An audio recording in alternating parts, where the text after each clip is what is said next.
Bonjour à toutes et à tous, c'est Kevin pour les Ludovores. On se retrouve pour notre menu hebdomadaire du crowdfunding, l'émission dans laquelle je vous présente la grande majorité des jeux de société actuellement en cours de socio-financement sur Kickstarter, sur GameFound, sur Ulule et quoi que sais-je encore. Il y en a beaucoup, hein, que voulez-vous que je vous dise. Et en plus, là je suis un petit peu en train de galérer parce que je sais que quelqu'un est à côté de moi en train de surveiller ce que je dis, même si elle comprend pas ce que je dis. Et du coup ça me stresse et je le traque, même si c'est ma femme. Oui, c'est comme ça, qu'est-ce que vous voulez que je vous dise? Quoi qu'il en soit, l'été au Japon est terminé, on va pouvoir enfin commencer à respirer un petit peu, à couper la climatisation également, et à faire le point hebdomadaire sur la chaîne. Ça y est, vous le voyez, on a franchi les 1300 abonnés. Oui, chaque petite centaine est une étape supplémentaire vers la reconnaissance éternelle. Je commence à raconter un peu n'importe quoi, mais c'est le trac vraiment. Hein, savoir que quelqu'un à côté de moi, même si elle ne comprend pas ce que je dis, me surveille, je sais pas, ça me stresse. Que vous voulez que je vous dise? Ensuite, vous le voyez ici, on a donc Moku Tower qui a eu sa petite vidéo de review. On vous a posté donc une nouvelle review pour un projet actuellement sur Kickstarter. Il s'agit de Moku Tower The Endless Column. Pour l'instant, assez peu de vues, mais en même temps, je le comprends, hein, c'est un projet assez peu attendu, principalement aussi, je pas principalement, mais a fortiori dans la sphère francophone, puisque le jeu ne bénéficie pas de version francophone malheureusement. Un petit jeu d'ambiance, si vous voulez nous voir un petit peu nous ridiculiser, aussi bien Xavier que moi-même, puisque nous ne sommes vraiment pas des habitués et des férus des jeux de dextérité, ça peut être assez fun à regarder malgré tout. Pour le reste, c'est à peu près, comme d'habitude, il n'y a pas grand chose de nouveau, si ce n'est que récemment, les menus crowdfunding font des très jolis scores et ça fait très plaisir. On a même un menu crowdfunding qui a frôlé les 1000 vues il y a 2 semaines pour la rentrée du menu crowdfunding, et du coup, je crois que c'était le record à l'époque du menu. Quoi qu'il en soit, on va passer au sondage de la semaine. Vous connaissez le principe, hein, chaque semaine dans la description de la vidéo, vous avez un lien qui vous envoie vers le sondage de la semaine suivante. Donc je vous encourage tout de suite à aller voter pour le menu de la semaine suivante, pour aller choisir en fait, pour aller voter pour les projets qui vous intéressent le plus et que vous voudriez voir en avant dans la vidéo du menu crowdfunding de la semaine suivante. Pour cette semaine, vous le voyez, le gagnant c'est Kingdom Come Deliverance, et en même temps c'était prévisible. On est sur une semaine un petit peu plus légère que les 3 précédentes, même s'il y a des projets intéressants, et forcément je me disais que Kingdom Come Deliverance allait prendre la première place. C'est le cas avec 27 voix. D'ailleurs, par curiosité, combien de votes? 90 votes en l'état, pas mal. 21 voix pour Age of Comics qui s'en tire très très bien également, qu'on va présenter en détail bien évidemment. Hein. Je rappelle pour ceux qui seraient éventuellement nouveaux sur la chaîne que les 3 voire parfois 4 premiers projets du sondage sont présentés plus en détail et les autres font plus mention honorable qu'autre chose, disons. On a aussi Fateforge Chronicles of Khan qui sera présenté en détail parce que malgré tout c'est un nouveau jeu comment ça s'appelle déjà cet éditeur, Mighty Boards si je me souviens bien, qui a pondu pas mal de jeux assez sympas, et du coup je vais en parler, d'autant que celui-ci a l'air d'être vraiment assez sympatoche. Et puis ensuite, pour le reste, à partir de Majesty of Dragons, ce sera présenté dans les mentions honorables, sauf peut-être un projet pour lequel j'ai pas encore décidé. Il s'agit de Daybreak, qui est quand même un nouveau jeu de l'auteur de Pandemic, donc on est sur un gros nom malgré tout, même si la campagne se fait du côté de Backer Kit, qui attire un petit peu moins de public que GameFound ou Kickstarter surtout, mais quand même, il commence à monter un petit peu également. Et donc du coup je suis assez circonspect devant le peu de voix qu'a récolté Daybreak, qui quand même est l'œuvre d'un auteur assez reconnu dans le milieu. Et Moku Tower qui finit bon dernier, mais quand même avec 3 voix malgré tout. Du coup, sans plus tarder, on va aller voir tout de suite les mentions honorables avant de prendre un petit peu plus de temps pour les 3 voire 4 projets un peu plus conséquents de la semaine. C'est parti.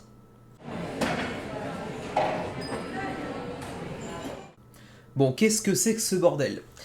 Queen Games nous revient encore avec encore Kingdom Builder. On l'avait traité pourtant il y a 3 mois, 4 mois peut-être, sur la chaîne dans le menu crowdfunding, et ils nous reviennent avec une édition anniversaire cette fois. Et pourtant, je vais aller vous montrer directement sur la page de Queen Games que leur avant-dernier projet, si je me souviens bien, était déjà Kingdom Builder. Voilà, c'était ici, Kingdom Builder Empire Edition, donc l'édition Empire.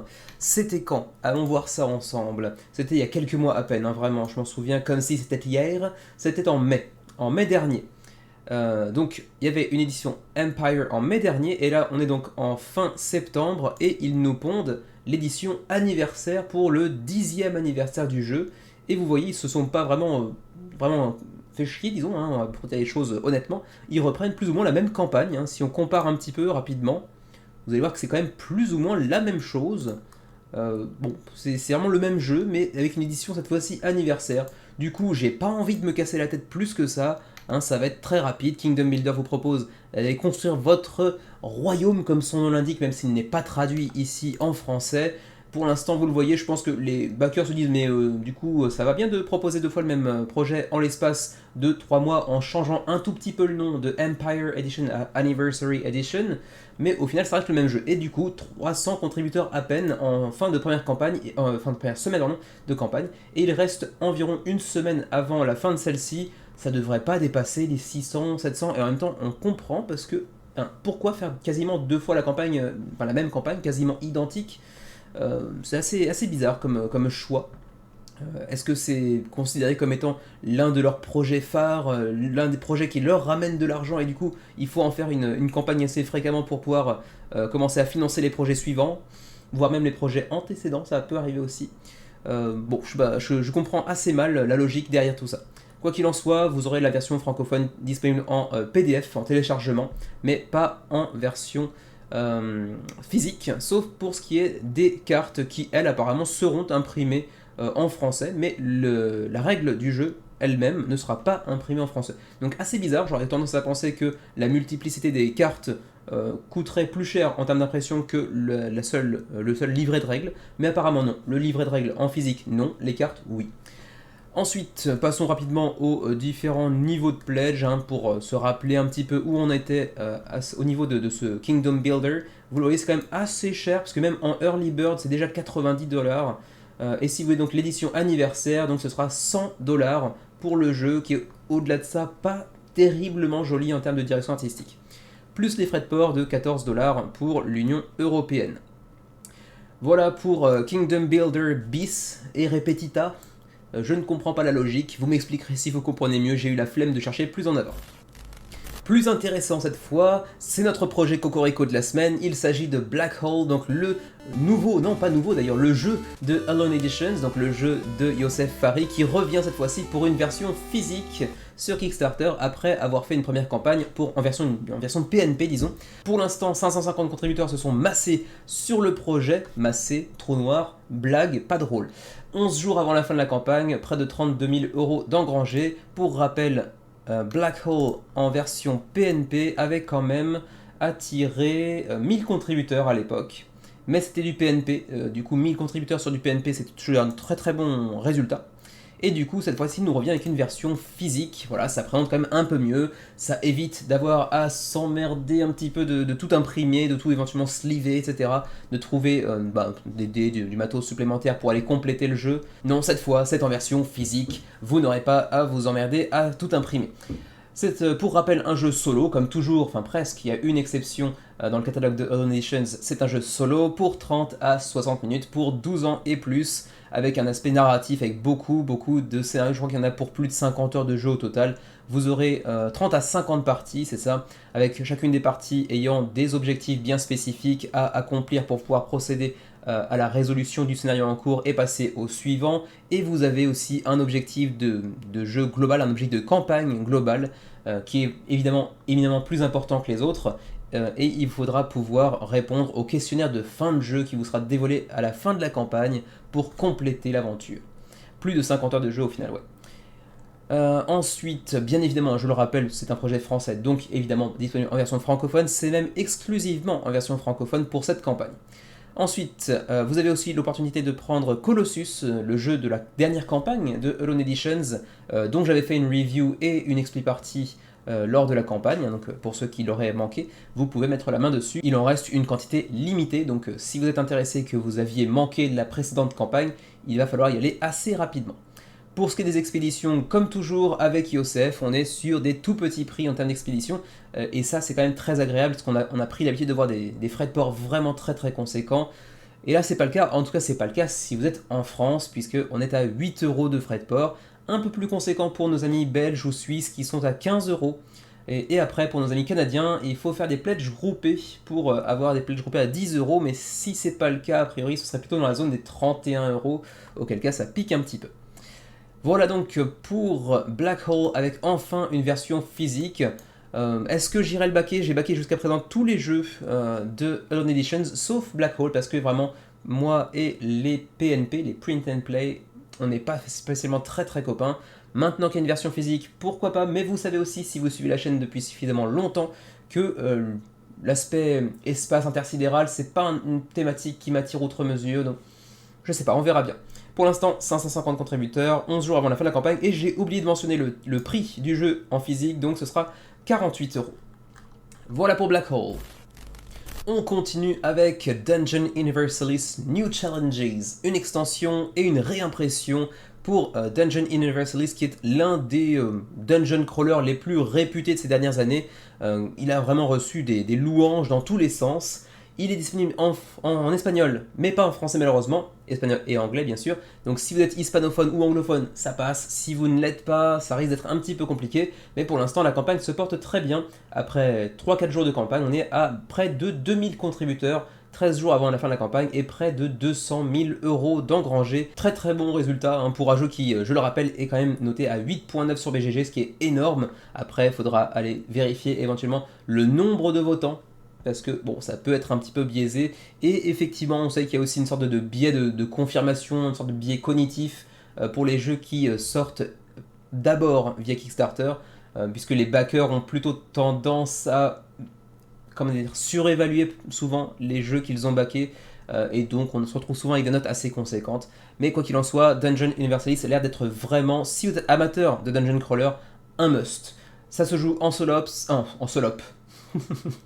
en solo, en coop, en compétitif, et ça a un vrai aspect RPG narratif avec une large campagne. Il y aura aussi une campagne un peu plus courte, c'est pour 1 à 6 joueurs, il y a une grosse rejouabilité, il y a du combat tactique dans tous les sens, il y a de l'exploration, on sent que c'est un projet de passionnés pour des centaines d'heures de jeu, et ça va coûter assez cher.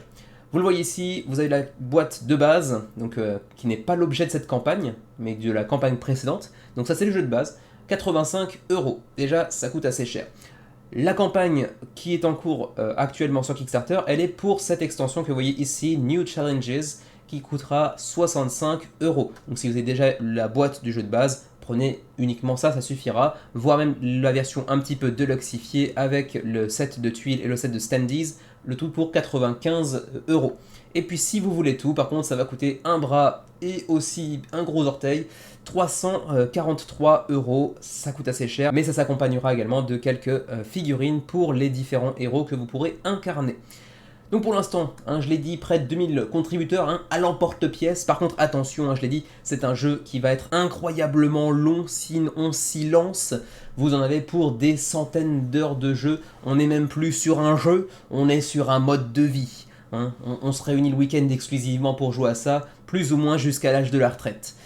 Et après, on aura oublié les campagnes précédemment faites, donc on pourra se relancer dans une nouvelle campagne. Alors, qu'est-ce que vient de nous ajouter cette extension New Challenges? Eh bien, beaucoup de matière, bien évidemment. On a de nouvelles maps, avec ici une partie du continent qui était inexplorée jusqu'à maintenant, ainsi que de l'autre côté du plateau, comment dirais-je, une sorte de plateau sur lequel vous allez poser les tuiles qui composeront les donjons. Ensuite, vous avez de nouveaux livres de campagne, et plus de 300 cartes, je crois, 300 nouvelles cartes disponibles dans le jeu, donc des artefacts pour aller faire du craft, des adversaires, enfin des monstres en tout genre, certainement de nouveaux personnages aussi, j'imagine. Ensuite, les tuiles en add-on, attention, vous pouvez les prendre en PNP aussi, ou vous pouvez les prendre en version physique à 19 euros pour de nouvelles tuiles de territoire, enfin, disons d'emplacement, de lieu. Ensuite, les standees aussi sont optionnels à 19 euros. On n'est pas sur des miniatures parce qu'il y a un bestiaire assez conséquent. Vous avez potentiellement les miniatures pour vos héros, mais pour les monstres, on aura uniquement des standees. Mais du coup, ça fait une option un peu plus économique. Ensuite, les playmats potentiellement en néoprène, 4, donc 1 par joueur plus 1 central à 19 euros. Ensuite, le livret de campagne supplémentaire, 15 euros. Et ensuite, encore les PDF cette fois-ci pour pouvoir imprimer vous-même les tuiles à 15 euros. Donc voilà, rappel, un 8.9 sur BGG, et apparemment il y a quand même 715 notes attribuées au jeu, et quand même presque 9 de moyenne, c'est quand même assez énorme.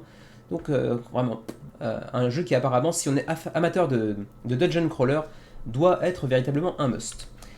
Pour le reste, c'est du plus ancien, disons, c'est du précédemment sorti dans leur précédente campagne, donc je vais pas m'appesantir trop longtemps, mais sachez que vous pouvez aussi prendre les miniatures pour vos héros et 2 boss également. Donc les héros et 2 boss, mais pas tout l'ensemble du bestiaire, ça ferait beaucoup trop de figurines. Ensuite, passons sur les niveaux de pledge et les frais de port. Les frais de port, non, uniquement les frais de port, parce que les niveaux de pledge, je les ai déjà mentionnés, excusez-moi. Les frais de port se trouvent un petit peu plus bas, et évidemment, ça va piquer un petit peu aussi, parce qu'il y a quand même beaucoup de matos. Alors pour le Canada, 35,55, 32, 35, 65, ça dépend des niveaux de pledge que vous allez choisir, évidemment. Ensuite, pour la zone Europe, avec le numéro 1, on a donc la Belgique et la France, le Luxembourg également, donc ce sera 25, 35, 22, 25, 42. Et pour la Suisse, 35, 39, 35, 35, 59. Voilà, pour nous, c'est carrément plus cher. Vous voyez, ça commence à 65 pour le pledge le plus bas. Donc ça pique un petit peu. Heureusement, je ne suis pas un grand aficionado du Dungeon Crawler. Mais si je l'étais, c'est vrai que je me pencherais certainement sur le cas de Dungeon Universalis parce qu'il a une sacrée belle réputation. Et pour l'instant, ça se confirme avec déjà près de 2000 contributeurs pour ce seul et unique projet de Ludic Dragon Games, puisque les 3 projets que vous voyez ici, il y en a un, c'est celui-ci, et les 2 précédents, c'était les 2 premières impressions du jeu de base. Donc, quand même, ça reste assez impressionnant pour une petite entreprise espagnole. Donc, bravo à eux pour Dungeon Universalis New Challenges. Alors, autant Dungeon Universalis a fait parler la poudre, hein, c'était une belle machine, autant là, bon, on a des machines, certes, mais ça marche beaucoup moins bien. Core Connection, Nabla Conspiracy qui nous vient de Japanime Games sur GameFound. Japanime Games fait désormais ses campagnes sur GameFound, semble-t-il, ils ont un petit peu délaissé Kickstarter et ça ne leur réussit pas forcément très bien. On sait que GameFound a un peu plus de mal pour attirer les foules, même si parfois ça marche étonnamment bien, comme sur Robomon récemment par exemple. Mais là pour l'instant c'est 87 backers qui se sont joints au projet, c'est quand même très très faible. À 13 jours de la fin de la campagne, c'est presque financé, certes, mais ça doit être quand même particulièrement décevant malgré tout. Alors, Core Connection, c'est un jeu de deck building, ou ici on vous dit du mech building parce que ce sont des mechas, hein, dans le plus pur style japonais mangaesque, un petit peu à la Gundam par exemple. Et donc c'est une version anglophone d'un jeu précédemment sorti au Japon pour 2 à 4 joueurs, 45 minutes la partie, 14 ans et plus. Et donc je le disais, hein, c'est du deck building relativement classique où vous allez chercher à assembler plus de matériel pour faire de votre robot le meilleur autour de la tablée. Et vous aurez aussi différents pilotes, différents robots, ce qui fait qu'à chaque partie vous pourrez faire des combinaisons différentes. Il y a aussi un tout petit aspect narratif, mais vraiment très très très léger. Bon, le tout avec ce design très très orienté manga japonais, hein, bien évidemment, on a l'habitude. En même temps, ils annoncent la couleur, ne serait-ce que par le nom de l'éditeur, hein, Japanime Games, ils n'ont pas choisi leur nom au hasard. Alors les niveaux de pledge, le niveau de pledge qui est mis le plus en avant, c'est le Brutal Barrage à 75$, qui s'accompagne d'un playmat, hein, et puis également d'une extension que l'on voit ici, Jad Judgment, en plus du jeu de base, et donc le playmat qui va avec. Vous avez ensuite le jeu de base uniquement, donc la boîte de base, 40$, beaucoup plus accessible déjà. Ensuite, un Reader le Pledge, c'est pour les magasins, on s'en fout. Ensuite, Advancing Aggression, 99$ pour avoir le jeu, l'extension mentionnée tout à l'heure, le playmat mentionné tout à l'heure, ainsi que 2 autres extensions, donc Rise of Atlantis et Nabla Conspiracy apparemment. Et puis un dernier à 150 boules, un Complete Charge pour la totale, donc la boîte de base, les extensions dans tous les sens, le playmat et ainsi de suite. Donc là, il faut vraiment être très très fan du genre. Et pour le shipping, au Canada, ça va dépendre évidemment, comme pour tous les autres pays d'ailleurs, de votre niveau de pledge. Ça va osciller entre 10 et 20$.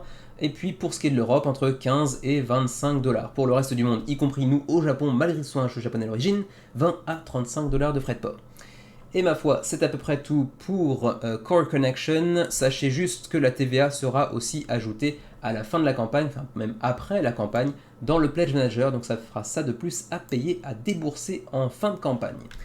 Voilà pour Core Connection qui pour l'instant se prend une baffe, pour être tout à fait honnête, mais qui va malgré tout financer. Est-ce que Japanime Games tiendra son engagement, à savoir continuera la campagne jusqu'au bout, même si on est à 100 backers parce que c'est financé, même si le résultat est décevant, on verra bien d'ici quelques semaines. On continue avec un projet un petit peu déroutant, où il s'agit de Hot Potatoes, Un jeu d'ambiance qui nous vient de Vancouver au Canada, et c'est le premier projet de Steph et Jess Nguyen. 277 contributeurs pour l'instant à 27 jours de la fin de la campagne, 16 000 € d'engrangés pour l'instant. Pour ce jeu de patate chaude, on est sur un jeu de Take That, donc prends ça dans la tronche, avec donc de la gestion de main, des pouvoirs un peu particuliers dans tous les sens, beaucoup de jeux de mots, c'est pour 2 à 5 joueurs, 14 ans et plus, 5 minutes pour apprendre, 20 à 60 minutes la partie. L'essentiel du jeu, c'est des cartes d'action. Vous allez faire de la gestion de main, vous allez envoyer du bois sur vos adversaires. Ça a rien de très original, mais bon, ça a l'air fun malgré tout. Et il y a aussi une parodie de Son Goku qui fait un Kamehameha, donc forcément, je suis un petit peu plus coulant vis-à-vis du projet, parce que Kamehameha, c'est la vie. Mais bon, au-delà de ça, c'est un jeu d'ambiance tout à fait quelconque. Il y a même une petite extension ici, l'extension Memes and Schemes qui peut rendre ça encore plus méchant. Pour ce qui est des niveaux de pledge, 26 $ pour le jeu de base ou 22 si vous le prenez en Early Bird, 45 si vous prenez l'extension que je viens de mentionner ou 41 en Early Bird. Et puis après, c'est l'essentiellement des pledges un petit peu mécénat où vous allez gagner quelques petits trucs supplémentaires mais qui apportent pas grand chose et qui permettront de financer le projet plus en avant. Mais sinon, c'est pas diablement intéressant. Pour les frais de port, rapidement, sachant aussi, je rappelle avant de continuer que le projet n'est pas disponible en français, en tout cas pas pour l'instant, c'est un projet canadien, donc on pourrait imaginer que c'est envisageable, mais pour l'instant c'est pas le cas. Pour les frais de port, 13 à 15 $ pour nos amis canadiens et 18 à 24 $ pour les Européens et pour l'Australie. Mais par contre, l'Asie, c'est non, parce que les Asiatiques, visiblement, n'aiment pas les pommes de terre. Enfin, en tout cas, j'imagine que c'est la raison qu'ils se sont donnés pour ne pas livrer en Asie. En même temps, bon, pour être tout à fait honnête, je l'aurais certainement pas pris. Voilà pour Hot Potatoes, 277 contributeurs, 27 jours avant la fin de la campagne, 16 000 € d'engrangés pour l'instant. À mi-chemin entre le jeu et l'expérience pseudo-ludique en couple, Talking Hearts Couples Edition est un petit jeu qui vous propose de discuter en couple. Alors là encore, il faut maîtriser au moins la compréhension de l'anglais. Ensuite, rien ne vous empêche d'y jouer en français. En fait, ça consiste en un paquet de cartes avec des questions à se poser en couple pour approfondir votre relation, sachant qu'il y a aussi une extension After Dark pour des questions un petit peu plus épicées. Quoi qu'il en soit, c'est pas vraiment un jeu de société à proprement parler, mais bon, je me suis dit pourquoi pas. Voilà. Donc c'est actuellement à 134 contributeurs, 27 jours avant la fin de la campagne, il faut parler anglais ou à minima comprendre les questions écrites sur les cartes pour pouvoir en profiter. Au-delà de ça, c'est pas diablement intéressant, c'est à 15 $ pour le Early Bird, 25 si vous ratez le Early Bird, 40 si vous prenez l'extension After Dark pour les questions un petit peu sexy. Voilà pour Talking Hearts, 134 contributeurs, 6 000 € d'engrangés pour l'instant. On continue avec Moku Tower, The Endless Column. 260 contributeurs, 27 jours avant la fin de la campagne, déjà 21 000 € d'engrangés quand même, c'est pas rien. Et le projet est donc largement financé. Et si vous êtes un fidèle de la chaîne, vous savez qu'on a déjà posté une vidéo de review sur la chaîne concernant Moku Tower.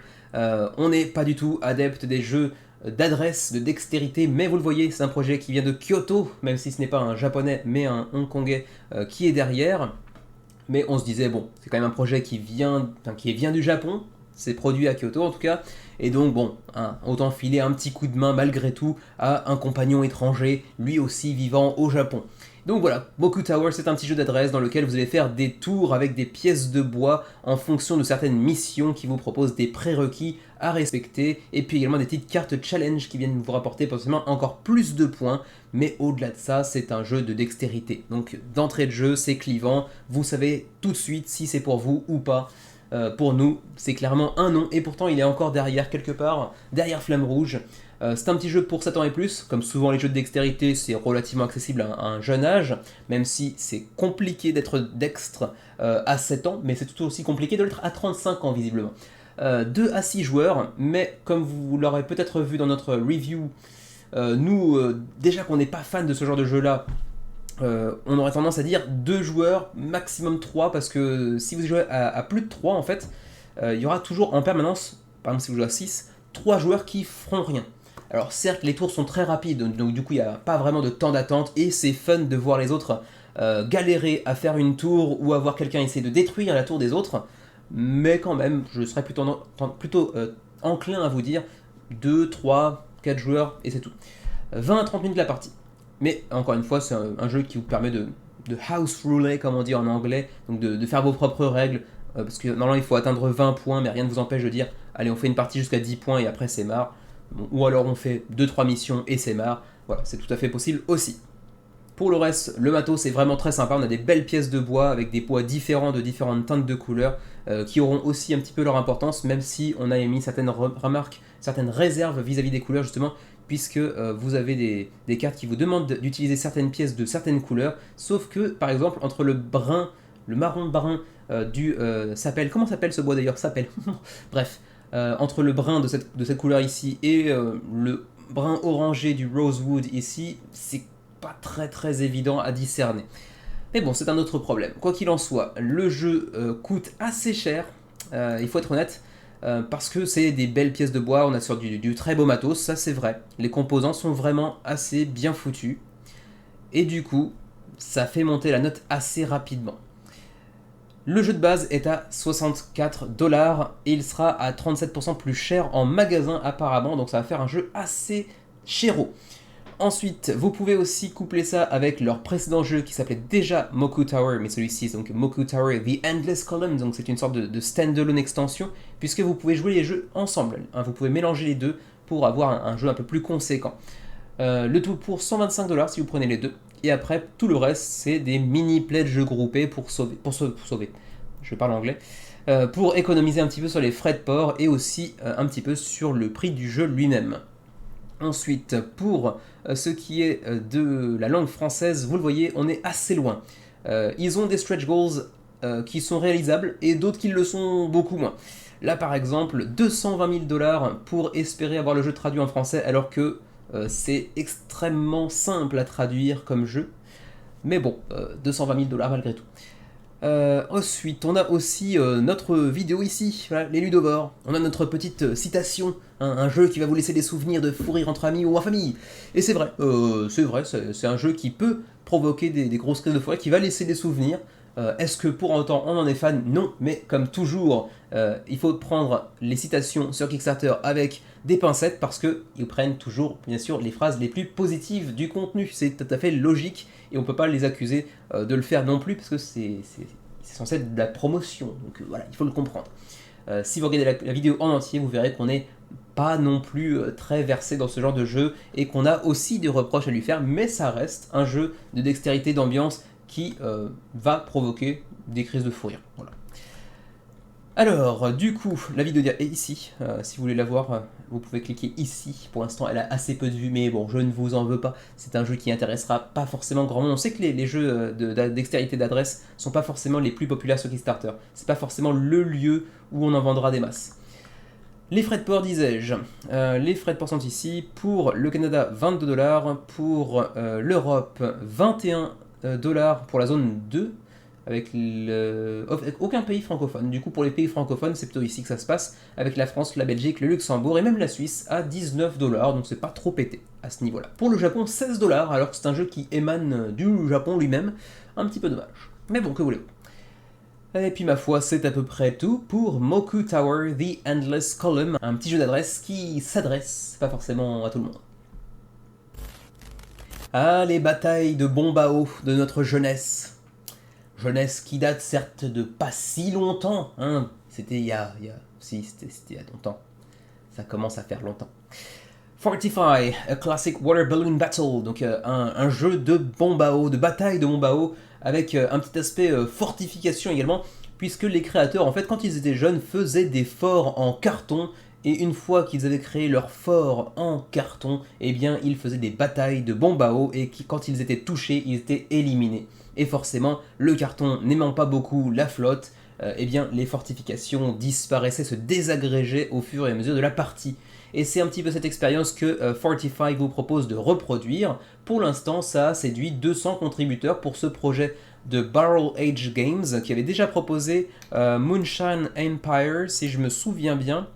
Oui, c'est ça, Moonshine Empire.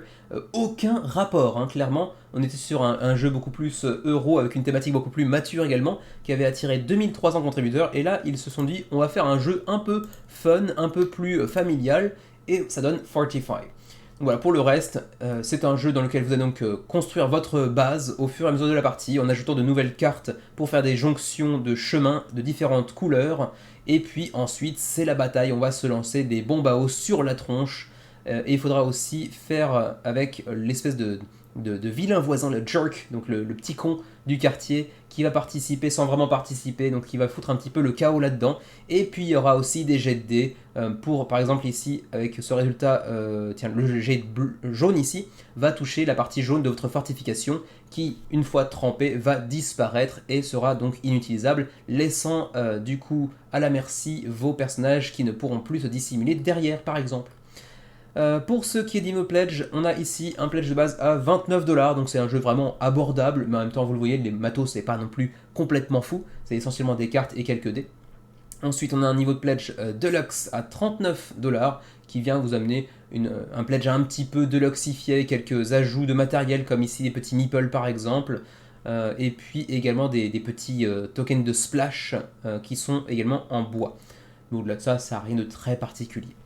Ensuite, on a aussi une édition Super Soaked, donc super trempée, à 55$, qui vient vous proposer un néoprène, un tapis de néoprène pour constituer la base de départ des deux joueurs.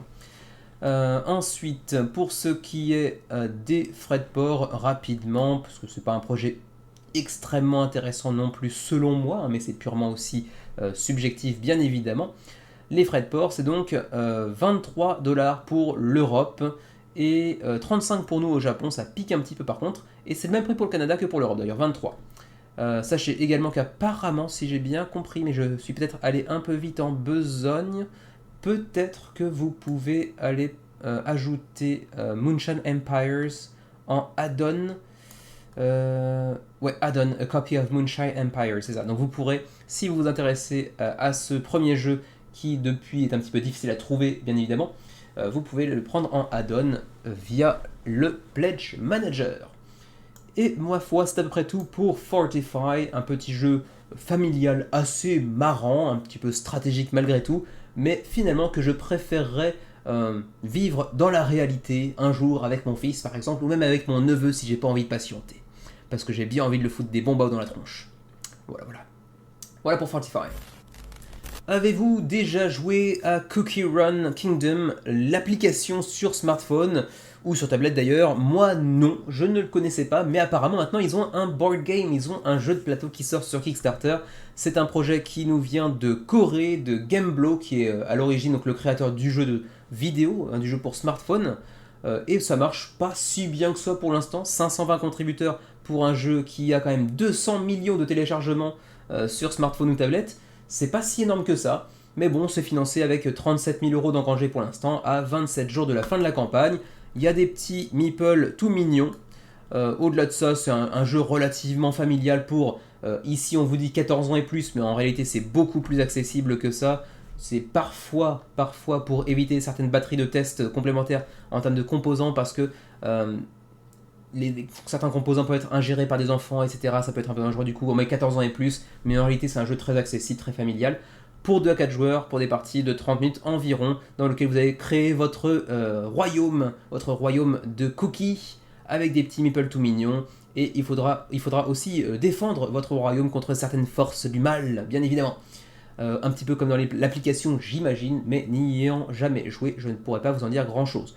Au-delà de ça, le matériel a l'air d'être relativement sympa, c'est très mignon, hein, encore une fois, mais c'est, encore une fois, pas tellement ma came non plus, pour être tout à fait honnête. Mais bon, ça peut être assez fun, j'ai pas plongé suffisamment dans le projet pour vraiment me faire une opinion suffisamment éclairée pour en parler. Donc du coup, je vais couper court et passer directement au niveau de pledge, ainsi qu'aux frais de port. Vous avez ici un petit how to play qui est résumé, hein, avec les différentes phases de jeu, mais c'est une mention honorable qui en plus de ça m'intéresse pas outre mesure, donc on passe assez rapidement. Le pledge de base est à 39$ pour avoir la boîte de base uniquement. Ensuite vous pouvez le prendre en double pour économiser un petit peu sur les copies et sur les frais de port. Ensuite vous avez essentiellement des pledges groupés, hein, jusqu'à ici 10 boîtes du jeu pour 351$, mais c'est à peu près tout. Et ensuite, vous avez quelques petits add-ons, comme ici la Seafaring Cookie Set, donc un personnage supplémentaire, une tuile supplémentaire par exemple, pour 3 $. Pourquoi ne pas la proposer directement dans le jeu? C'est assez bizarre. Ensuite, un tapis de néoprène pour remplacer le plateau de jeu central sur lequel vous pourrez apposer vos tuiles pour construire votre royaume. Pour 9 $, c'est pas très cher pour un néoprène, faut voir la qualité derrière. Et puis ensuite, éventuellement, des petits meeples screen printés, mais un petit peu différemment, avec une pose différente, un costume différent, pour 13 $ pour les amateurs du jeu vidéo, j'imagine. Et pour le shipping, les frais de port, 27 à 34 $ pour le Canada, ça pique méchamment. 15 à 20 $ pour la France, c'est un peu plus normal, disons, mais ça reste pour un petit jeu assez onéreux. Et pour la Belgique, 17 à 22 $. Pour nous qui sommes au Japon, 10 à 13, c'est beaucoup moins cher du coup, mais en même temps c'est un jeu coréen, donc ça peut se comprendre aussi. Et c'est à peu près tout pour Cookie Run Kingdom, The Board Game, donc l'édition jeu de société d'une application bien connue, mais qui apparemment n'attire pas tellement les foules en version plateau. Suivant avec Majesty of Dragons, un petit jeu de confrontation pour 2 joueurs de stratégie dans lequel vous allez enchérir pour avoir des dragons plus puissants que votre adversaire.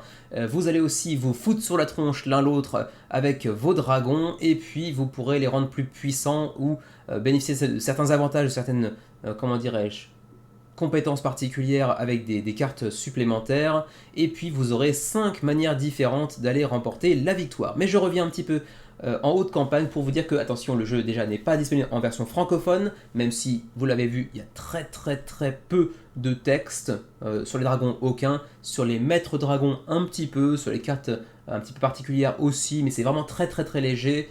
Si vous comprenez suffisamment l'anglais pour lire les règles, ça devrait passer quand même derrière. Quoi qu'il en soit, le jeu n'est pas disponible en français, il n'est pas encore financé non plus, on est à 8 413 € pour l'instant sur 10 000 nécessaires, mais ça va financer. Ça devrait le faire d'ici peu, on est à 85% quand même, ça va aller. 126 contributeurs pour l'instant, 28 jours avant la fin de la campagne, ça va passer.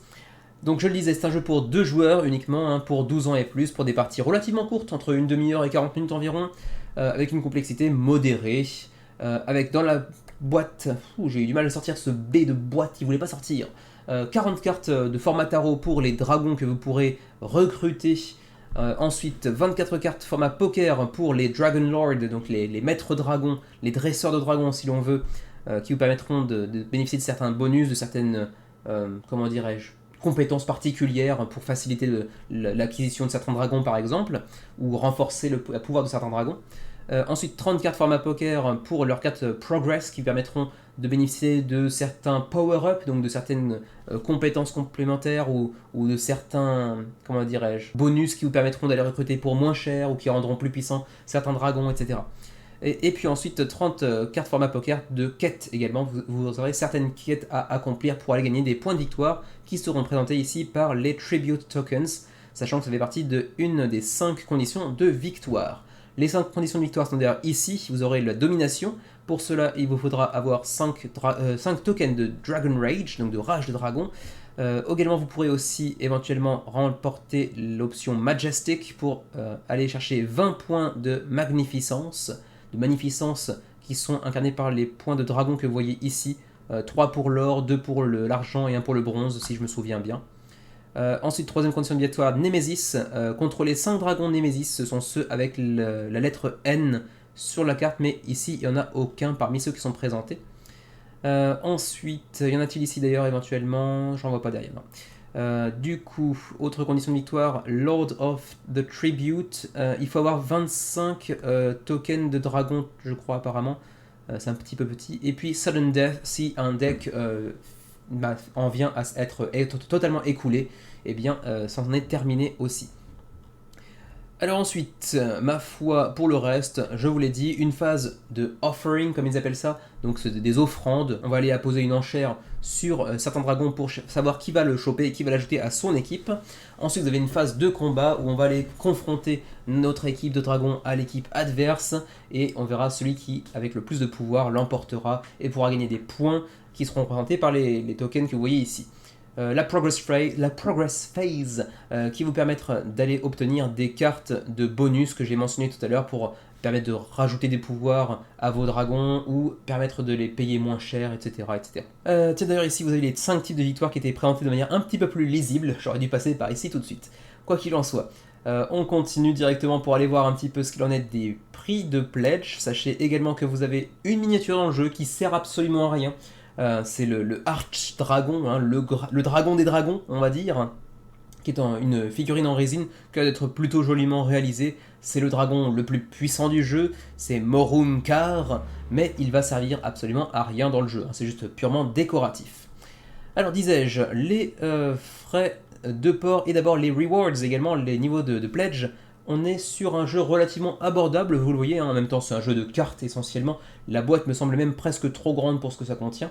33€ pour une copie du jeu, 58 si vous voulez aussi ajouter un livre de lore. C'est vrai que vous l'avez vu, la direction artistique est plutôt très joliment soignée, on est sur de très belles illustrations, vraiment chaque dragon est plutôt très bien illustré, c'est très très typique en termes de comment dirais-je, de type de dessin, d'illustration, on est vraiment dans la fantasy, hein, très classique, mais c'est très joliment réalisé. Donc je disais, si vous voulez le livre de lore, avec plein d'artwork dedans, c'est du 58, mais attention, c'est limité à 500 unités. Pour l'instant, ils y sont pas encore de toute façon. Ensuite, 2 pledges d'un coup, ou ensuite 120 pour la résine, pour la statue de résine. Apparemment, c'est donc pas inclus dans le pledge de base. Oui, en même temps, c'est logique, 33€. Ils n'auraient pas ajouté la statue de résine à l'intérieur, ça me semble plus logique, effectivement. Donc par contre, si vous la voulez, elle va coûter diablement cher, en fait. 120€ la figurine en résine. J'ai zappé un petit peu la taille, 200 mm, 20 cm. Mais c'est pas la même, attendez, c'est pas la même. C'est celle-ci dont je parlais moi. 200 mm pour celle-ci, qui est donc le Arch Dragon. Et on en a une deuxième pour le Nemesis King, qui est Namradon, 200 mm aussi, donc 20 cm. Mais alors laquelle du coup va vous coûter 120? Aucune idée. 120 pour c'est celle de Morumkar, d'accord. Bon, ok. Et 145 pour celle-ci, plus le jeu. Donc ça fait quand même beaucoup plus cher pour un truc qui n'a aucun intérêt en termes de gameplay. Ensuite, si vous voulez les 2 figurines, c'est 190. Ça coûte quand même un bras pour 2 figurines. Je suis pas persuadé qu'il y aurait quand même pas mal. Enfin, je suis pas convaincu qu'ils auront beaucoup de backers sur ces 2 niveaux de pledge. Alors ma curiosité me force à aller voir justement. Alors 120, 0 contributeur pour le Resin Sovereign qu'on a vu ici, donc 0 contributeur. Et ensuite pour le 190 par curiosité, 0, voilà, c'est ce que je me disais aussi. Quoi qu'il en soit, vous avez aussi en add-on le livret, le poster en A3, le livre ici que j'ai mentionné tout à l'heure, mais bon, si vous voulez autant plutôt le prendre avec le jeu, sinon je vois pas très bien l'intérêt. Pour le shipping, 8€ pour l'Union Européenne, c'est vraiment pas très cher du coup. Et pour le reste des francophones, peut-être au Canada par exemple, 16 à 21, ça dépend du pays où vous résidez. Attention, par contre, dans l'Union Européenne, la TVA est exclue, donc il faudra peut-être la payer en plus dans le Pledge Manager, potentiellement. À voir. En tout cas, voilà pour Majesty of Dragons. 126 contributeurs, 28 jours avant la fin de la campagne, ça va financer, mais ça va pas faire un résultat époustouflant non plus, contrairement au prix de leur figurine. Et puis pour terminer les mentions honorables d'aujourd'hui, eh bien on va parler un petit peu de Daybreak par le créateur de Pandemic, et je pensais du coup par ce seul nom que vous alliez voter en masse, ou pas forcément en masse, parce qu'il y a quand même moins de 100, enfin entre 90 et 110 votes maintenant par semaine sur le sondage, mais que vous alliez voter en nombre pour ce projet dans les grandes mentions, dans les grands projets de la semaine, et il n'en a rien été. Daybreak fait partie des mentions honorables de la semaine. Et pourtant, c'est du côté de chez BackerKit avec 4450 contributeurs. Donc pour du BackerKit, c'est plutôt un très très gros succès parce que pour l'instant, c'est pas une plateforme qui a énormément de traction, mais en même temps, avec un jeu conçu par Matt Leacock, forcément, il fallait s'attendre à un résultat assez conséquent. Et c'est le cas. 4500 contributeurs, 220 000 euros d'engrangés, et 27 jours avant la fin de la campagne. Je le disais, c'est par l'auteur de Pandemic, en collaboration avec un autre auteur que je ne connaissais pas, donc Matteo Menapace apparemment. Et c'est un jeu dans lequel eh bien, vous allez chercher à sauver le monde de la situation dans laquelle il s'est mis vis-à-vis du climat.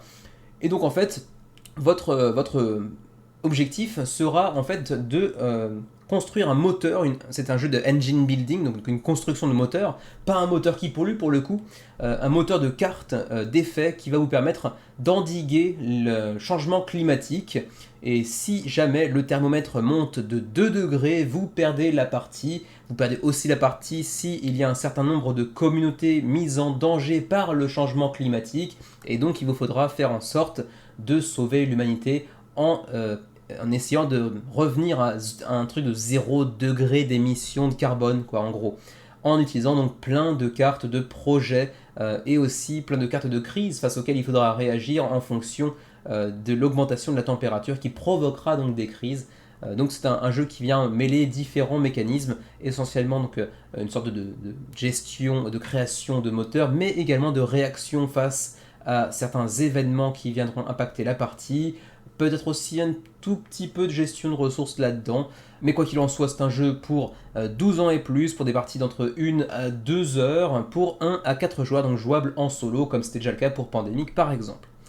Alors donc, rapidement, parce que ce n'est pas un gros projet de la semaine selon vous, et j'avoue que moi il ne m'intéresse pas outre mesure non plus, mais je pensais qu'il serait quand même dans les gros projets malgré tout. Donc vous allez devoir essayer d'éviter que la température ne monte trop, vous ne pourrez pas de toute façon éviter que ça monte, mais il faudra juste faire en sorte que ça ne monte pas trop. Ensuite, vous aurez aussi à faire à certaines crises que j'ai mentionnées tout à l'heure en fonction de l'augmentation de la température par exemple, la pollution des eaux, par exemple les infrastructures qui vont péter, la pollution de l'air, les feux de forêt et ainsi de suite. Ensuite, vous devrez donc bien construire un maximum de technologies révolutionnaires pour aller contrer les effets du changement climatique. Donc en fait, c'est essentiellement des choses qui existent déjà, mais apparemment il y a aussi des, comment dirais-je, des technologies plus, pas forcément futuristes, mais qui n'ont pas encore été véritablement mises en place, disons, qui vous permettront d'aller endiguer un petit peu la menace, quoi. Ensuite, passons rapidement, on va passer au... Oui, d'abord, faisons un petit point, allez, pour le côté un peu marrant de la campagne. Sustainability, je sais pas comment on pourrait dire ça en français, j'ai oublié. Durabilité? Durabilité peut-être. Il n'y aura pas de plastique dans le jeu. Il n'y aura pas non plus de textile dans le jeu, enfin de tissu, etc. C'est 100% certifié FSC, qui est une appellation, disons, écolo-friendly, on va dire. C'est 100% open source également. Donc voilà, ça se veut avec cette thématique très écologique et avec un matériel qui a de la suite dans les idées, on va dire. Mais quand même, c'est produit chez Panda. Panda, c'est une usine en Chine. Et donc, il vous faudra vous envoyer vos jeux sur des porte-containers. Donc, l'écologie a un coût qui n'est pas tellement pris en compte du coup. Donc c'est toujours assez fun. Je suis persuadé que le jeu est bon, il a l'air d'être bon. C'est pas forcément un jeu qui m'attire outre mesure, mais j'aimerais bien le tester un jour, j'ai aucun problème avec ça. Mais c'est fun de se dire qu'on est un petit peu quand même sur du greenwashing, avec une expérience de jeu qui peut être très sympa, avec une thématique qui peut être intéressante également, mais du coup avec une production matérielle qui va pas forcément dans le même sens, même si effectivement ils nous disent qu'il n'y aura pas de plastique, que l'usine dans laquelle le jeu sera produit respecte un maximum les conditions de production de jeux écologiques, etc. Mais on va vous livrer votre jeu sur des porte-containers qui polluent bien plus que une ville de Paris tout entière par exemple. Donc bon, vous me direz ce que vous en pensez pour Daybreak, jeu qui a l'air assez sympa malgré tout, un jeu coopératif qui plus est, pour 4500 backers à l'heure actuelle, mais il reste presque un mois avant la fin de la campagne. Je serais curieux d'en savoir plus, je serais curieux de le tester, de l'aller le backer, non quand même pas, mais je serais curieux d'avoir vos retours sur le jeu et sur ce qui entoure la thématique aussi. Voilà pour Daybreak, et c'était également le dernier projet des mentions honorables de la semaine. On va donc passer maintenant aux gros projets, ils sont au nombre de 3 cette semaine.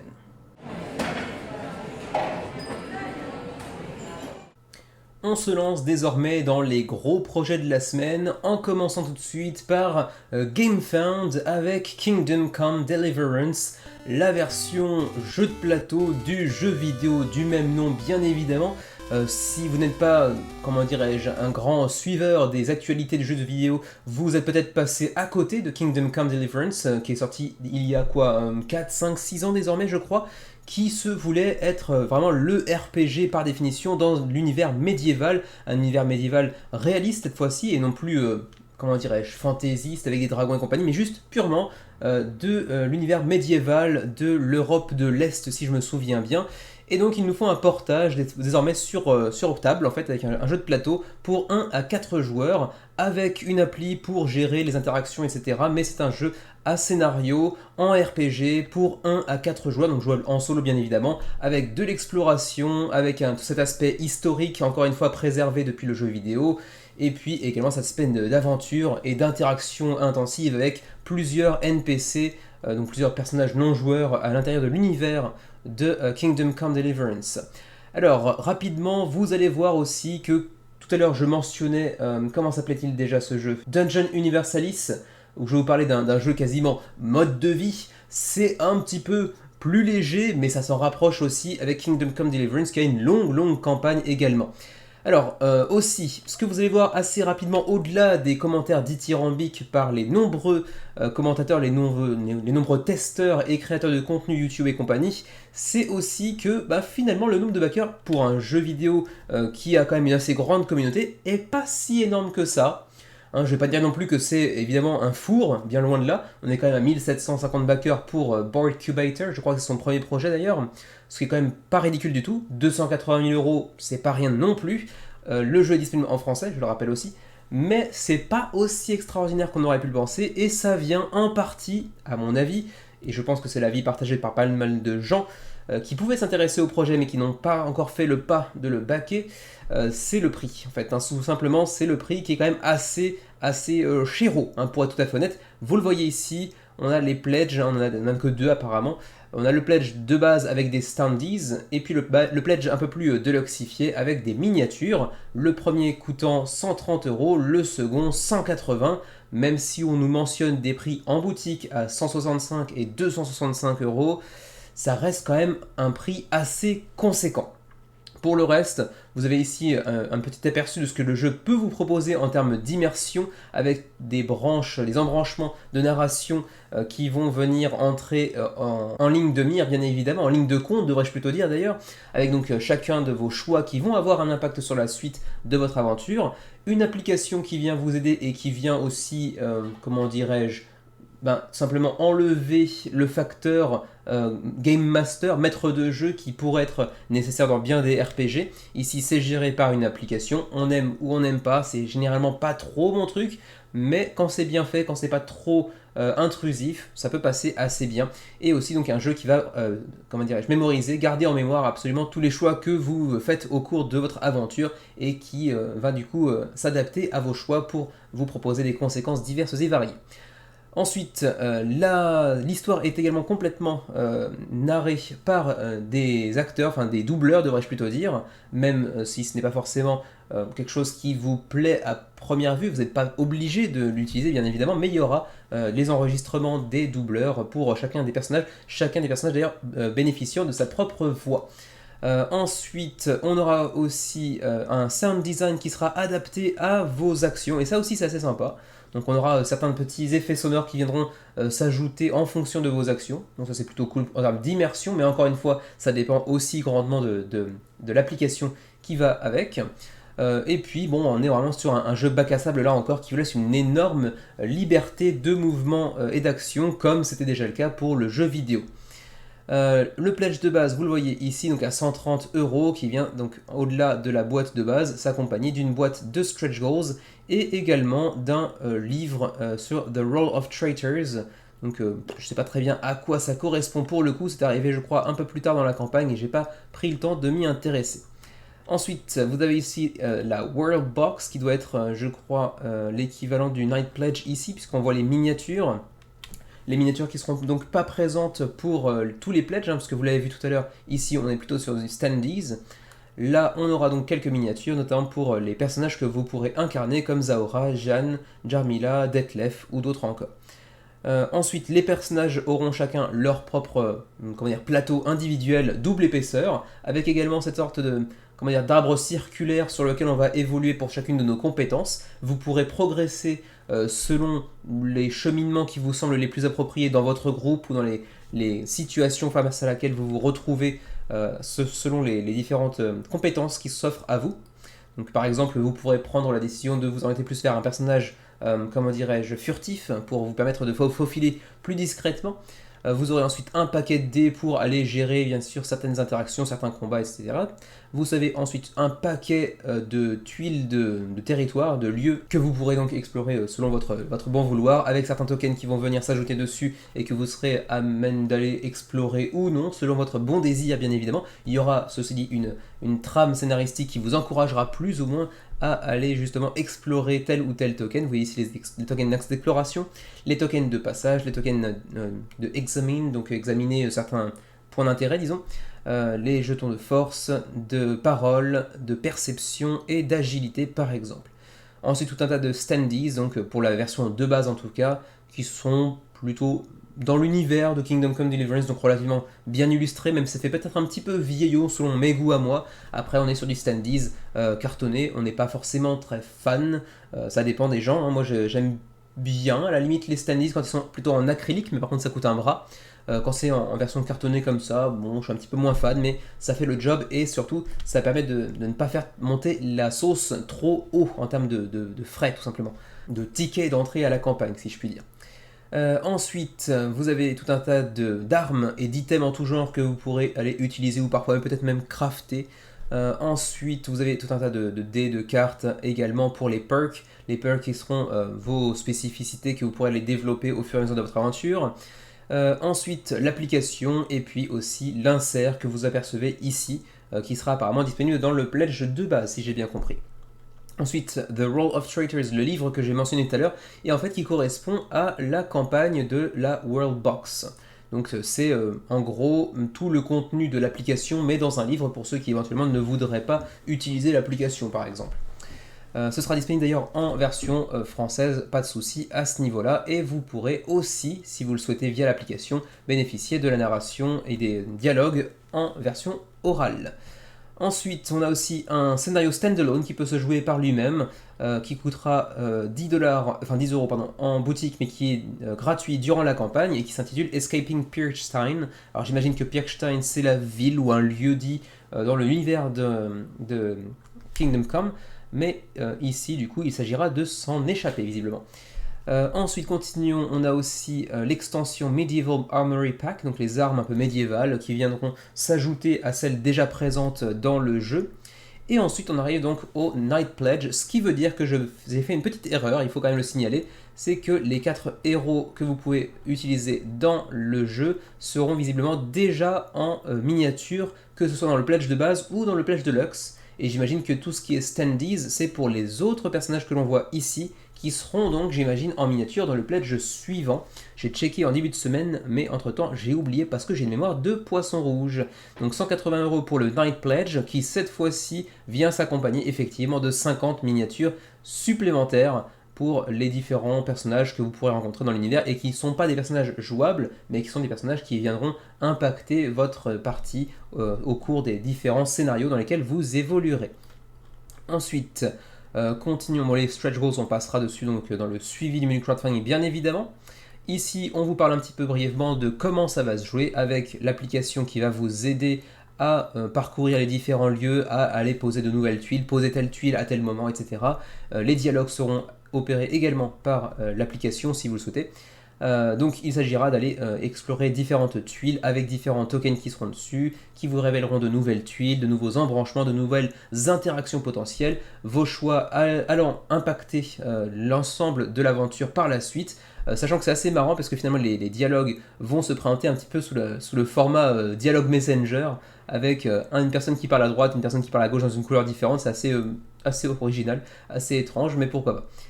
Ensuite, vous l'avez déjà entendu tout à l'heure hein, quand j'en ai parlé de l'arbre ici, moi je dis ça comme si c'était un arbre, faut pas le prendre au sens physique du terme bien évidemment, mais c'est un vocabulaire de jeu vidéo si je me souviens bien, dans lequel vous pourrez évoluer, donc vous pourrez attribuer certaines compétences, certaines améliorations de compétences pour votre personnage, suivant différentes compétences qui s'offrent à vous. Ensuite, les interactions avec les différents personnages, bien évidemment, qui vont venir vraiment impacter l'ensemble de votre campagne. Est-ce qu'il faudra plutôt discuter avec un ennemi ou plutôt chercher directement à lui rentrer dans le lard, sachant que au moins en début de partie, vous serez certainement pas très confiant en termes de capacité physique. Ensuite, vous pourrez aussi, bien évidemment, faire évoluer votre personnage vers des compétences plus martiales, plus guerrières, sachant que j'imagine que ça dépendra peut-être des personnages, il y aura peut-être un petit peu d'asymétrie en fonction du personnage que vous choisirez. Le Why Back Now, bon, on passait assez rapidement, il y a quelques petits contenus extra qui seront disponibles pour rien, en fait, gratuitement, lors de la campagne et qui ne le seront pas par la suite, ou qui le seront pour une certaine somme d'argent. Ensuite, le discount, effectivement, assez conséquent, mais qui reste malgré tout très cher. Et puis, effectivement, l'ajout du doubleur, du casting de doubleur pour aller, bien simplement, faire tous les dialogues et la narration à l'oral. C'est plutôt cool en termes d'immersion. Ensuite, si vous ne l'avez pas encore vu, sachez qu'il y a également une vidéo de 15-20 minutes de Nyx sur le sujet, puisque c'est le seul francophone qui a pu mettre la main sur une copie du prototype et qui vous en parle en long, en large et en travers, et qui a énormément apprécié son expérience sur le prototype, qui nous parle de claque de 2022, qui nous a aussi dit dans cette review que ça fera certainement partie au final de ces 2-3 campagnes préférées, de ces 2-3 jeux préférés peut-être de 2022. Ça annonce la couleur. Ensuite, continuons avec les différents frais de port, et puis également peut-être le timeline. La timeline vous dit que théoriquement, vous devriez pouvoir recevoir votre jeu entre juin et décembre 2024 environ, plus ou moins de retard potentiellement avec les habitudes méandres des Kickstarter, donc tout ce qui est du frais de port et compagnie. Mais bon, a priori, 2024, ils ont vu quand même assez large, parce que ça veut dire que vous n'aurez pas votre jeu avant quand même 2 ans. Donc c'est quand même assez conséquent en termes de production du jeu. Ensuite, les frais de port, disais-je, pour l'Union Européenne, on est sur du 30 à 40 euros de frais de port en fonction du niveau de pledge que vous allez choisir. Ensuite, pour nos amis canadiens, c'est 40 à 50 euros, donc encore plus cher. Pareil pour nous au Japon d'ailleurs. Ce qui en fait du coup un jeu extrêmement cher, puisque si vous prenez par exemple le Pledge Deluxe avec toutes les miniatures, c'est donc 180 plus potentiellement du coup 40 si vous êtes en Union Européenne, donc 220 euros dans les dents. Ça pique un petit peu, mais d'un autre côté, la TVA, c'est noté ici, la TVA est déjà incluse dans les prix affichés, ce qui veut dire que vous n'aurez pas de TVA à ajouter dans le Pledge Manager, ce qui est une pratique assez courante ces derniers temps. Donc c'est déjà ça aussi à prendre en compte. Mais bon, quand même 220 euros ou potentiellement du coup 160, 170 si vous prenez le pledge de base. Ça en fait un jeu extrêmement cher, mais les retours sont assez dithyrambiques, y compris du côté de chez Nyx, en lequel j'aurais plutôt tendance à faire confiance. De là à aller le baquer, c'est quand même un autre sujet. Le jeu peut attirer, j'avoue que je suis très curieux de l'essayer, mais de là à aller baquer, il y a quand même un pas que je ne saurais certainement pas franchir. Voilà pour Kingdom Come Deliverance, la version jeu de plateau. Pour l'instant, 1755 contributeurs, 280 000 euros d'engrangés, et il vous reste environ 2 semaines pour vous y intéresser. On enchaîne tout de suite avec Fateforge Chronicles of Khaine, le nouveau projet de Mighty Boards. Mighty Boards, vous les connaissez peut-être, ils ont déjà quand même 13 projets dans leur besace sur Kickstarter, y compris certains qui ont fait des très jolis succès, à commencer par Posthuman Saga par exemple, ou encore Vengeance qui a bien marché, et qui a été récemment l'objet d'un stand-alone, si je puis dire, avec un gameplay un petit peu différent. Il s'agit de Vengeance Roll in Fight, dont on a déjà parlé un petit peu sur la chaîne. Vous les connaissez aussi certainement pour Excavation Earth, pour Petrichor, ou encore plus récemment pour Hamlet, qui avait fait un superbe résultat avec près de 10 000 contributeurs. Et c'est donc cette même équipe de Mighty Boards qui nous revient avec Fateforge Chronicles of Khaine, encore un jeu en campagne. On vient d'en quitter un avec Kingdom Come Deliverance pour en commencer un nouveau avec Fateforge, qui fait pas un résultat extraordinaire pour être tout à fait honnête. 1113 contributeurs à la fin de la première semaine, c'est pas extraordinaire, mais bon, 100 000 euros d'engrangés, 17 jours avant la fin de la campagne, c'est largement financé, et c'est un jeu qui se veut relativement prometteur, avec en plus de ça des sessions de jeu relativement courtes, puisqu'on est sur un jeu qui vous permet de faire des sessions d'environ 1 heure, si je ne me trompe pas, 10-15 minutes par histoire, et ensuite 20 à 30 minutes par combat de boss. Donc oui, on est sur du 50 minutes, 60 minutes par session de jeu. Après, rien ne vous empêche d'en faire plusieurs consécutivement, bien évidemment. C'est un jeu coopératif pour 1 à 4 joueurs, pour 14 ans et plus, qui reprend en partie les mécanismes de combat de Vengeance Roll and Fight, justement avec des brassées de dés dans tous les sens, et ça nous vient du créateur justement de Vengeance Roll and Fight, de Excavation Earth et de Post-Human Saga. C'est un peu leur auteur maison. Bref, quoi qu'il en soit, c'est un grand RPG coop pour 1 à 4 joueurs, avec des durées de partie relativement courtes, avec des choix qui vont impacter l'ensemble de votre campagne, on espère que ça va pas l'impacter tellement, et donc avec un système de combat rapide, nerveux, qui s'en ressemble un petit peu du coup à celui de Vengeance Roll and Fight, avec aussi, vous le voyez, une direction artistique plutôt soignée, avec également un petit set de miniatures disponibles également durant la campagne. D'ailleurs, ça fait partie du Why Back Now, ici vous le voyez, ce petit set de miniatures qui sera gratuit durant la campagne, ensuite un prix un petit peu plus bas que celui en boutique, une version un petit peu deluxifiée avec notamment des ressources en bois qui seront certainement du coup en carton une fois qu'elles seront en boutique j'imagine, et puis quelques stretch goals qui seront aussi exclusifs à la campagne Kickstarter. Ensuite, le jeu en lui-même, vous le voyez ici, une direction artistique assez originale, enfin un univers assez original tout du moins, même s'il reprend aussi des archétypes qu'on a l'habitude de voir dans les univers de fantasy, mais je sais pas, il y a une certaine patte artistique qui le différencie. On va aussi voir un petit peu que là encore, il y a une application, ça fait quand même 2 jeux consécutifs en RPG, en campagne, avec une application pour gérer la narration. Bon, à vous de voir, là c'est vrai qu'il rentre un peu dans la même catégorie l'un l'autre, et donc il boxe un petit peu chacun dans une catégorie un petit peu différente, parce qu'il y en a un qui, c'est vrai, est une adaptation de jeu vidéo, l'autre est un jeu plus dans un univers original, et pour l'instant, la victoire est plutôt du côté de Kingdom Come Deliverance, qui en plus de ça est sur GameFound, donc a une portée un peu moindre. Quoi qu'il en soit, là encore on a donc une application, mais cette fois-ci apparemment pas de version vocale avec les doubleurs derrière, et donc le système de combat de Vengeance Roll and Fight, très très nerveux. J'espère qu'ils l'auront bien reproduit, mais peut-être même sans le minuteur, c'est déjà assez sympa, dans ce nouveau jeu qu'est Fate Forge. Ensuite, qu'y a-t-il dans la boîte de base? Eh bien, vous le voyez, on a ici des cartes d'exploration du monde ainsi que des lettres pour aller découvrir un petit peu les différentes missions qui s'offrent à vous. Le livret de règles, bien évidemment. 4 personnages qui viendront chacun avec ce qu'ils appellent en anglais leur talk box, donc leur petite boîte de rangement pour l'ensemble du matos. Donc les cartes, j'imagine, les dés de chaque couleur, etc. Ensuite, des tuiles d'initiative, 40 dés de combat, les miniatures de vos héros. Là, ça ressemble vraiment trait pour trait aussi à ce que propose Vengeance Roll and Fight, donc des nouvelles compétences que vous pourrez aller ajouter à votre personnage moyennant le fait de dépenser certaines ressources de compétences, d'expérience supplémentaires, j'imagine, et que vous pourrez ensuite ajouter comme nouvelles compétences accessibles lors de vos prochains jets de dés de combat, par exemple. Et en fait, il s'agit ensuite, lorsque vous brassez les dés, d'aller attribuer les dés à certaines compétences. Et une fois que les 3 cases, ou plus, d'ailleurs ça dépend des compétences, les 3 cases seront complétées, et bien vous pourrez utiliser cette action durant le combat par exemple. On aura donc ici, vous le voyez, un mercenaire, un chaman, les autres personnages je ne les vois pas, mais on les verra un peu plus tard, quoi qu'il en soit. Ensuite, il y aura un paquet de tuiles, de terrains, de lieux à aller explorer. Ensuite, on a aussi des cartes de boss qui seront accompagnées par leurs miniatures. On a vu tout à l'heure le petit set de miniatures disponibles. Là encore, on a une grosse boîte de rangement pour les boss en question.